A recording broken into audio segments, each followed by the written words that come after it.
Please welcome the Democratic nominee for President, Vice President of the United States of America, Kamala Harris.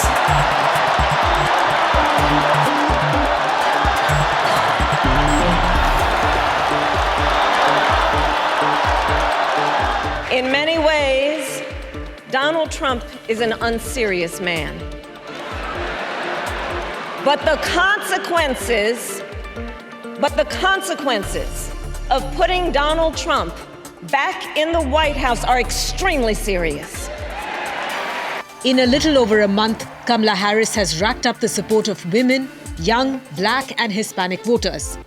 But she's also gaining ground among Republicans.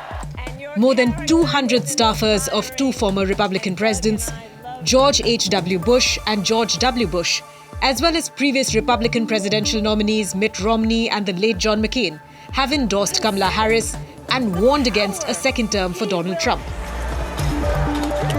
In an open letter, these former Republican staffers called on their fellow moderate Republicans and conservative independents to join them in backing Harris and her running mate Tim Walz. They wrote, "Another 4 years of Donald Trump's chaotic leadership, this time focused on advancing the dangerous goals of Project 2025, will hurt real, everyday people and weaken our sacred institutions." While the letter is embarrassing for the GOP presidential nominee, Trump's campaign was quick to dismiss it. Their statement said, "It's hilarious because nobody knows who these people are. They would rather see the country burn down than to see President Trump successfully return to the White House to make America great again." At the recent Democratic National Convention, even Republicans were in attendance to endorse Harris and blast Trump. It's in standing up for our Constitution and our democracy. That is the soul of being a conservative. It used to be the soul of being a Republican. But Donald Trump has suffocated the soul of the Republican Party. The Harris-Walz campaign have even announced a program called Republicans for Harris, which according to them is an attempt to reach out to Republican, independent and Trump-skeptical voters. On the other hand, Trump is trying to turn the tables on Harris. Robert F. Kennedy Jr. recently suspended his independent presidential bid only to endorse Trump. Don't you want a president who's going to get us out of the wars and who's going to rebuild the middle class in this country? Tulsi Gabbard, who ran for the 2020 Democratic nomination, has also endorsed Donald Trump.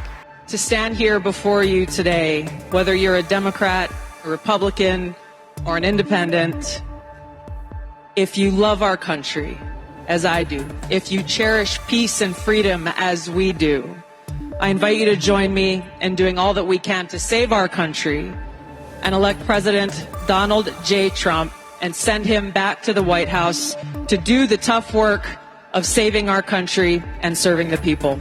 Both Tulsi Gabbard and Robert F. Kennedy Jr. were considered fringe members of the Democratic Party before they left. The open letter backing the Democratic ticket puts the spotlight on the growing fissures in the Republican Party over the persistent influence of the MAGA movement.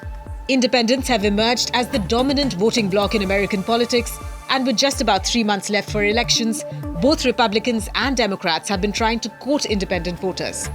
Any divide in the Republican Party could make independents think twice before voting for them. The outcome of November 5 could be determined by a razor-thin margin.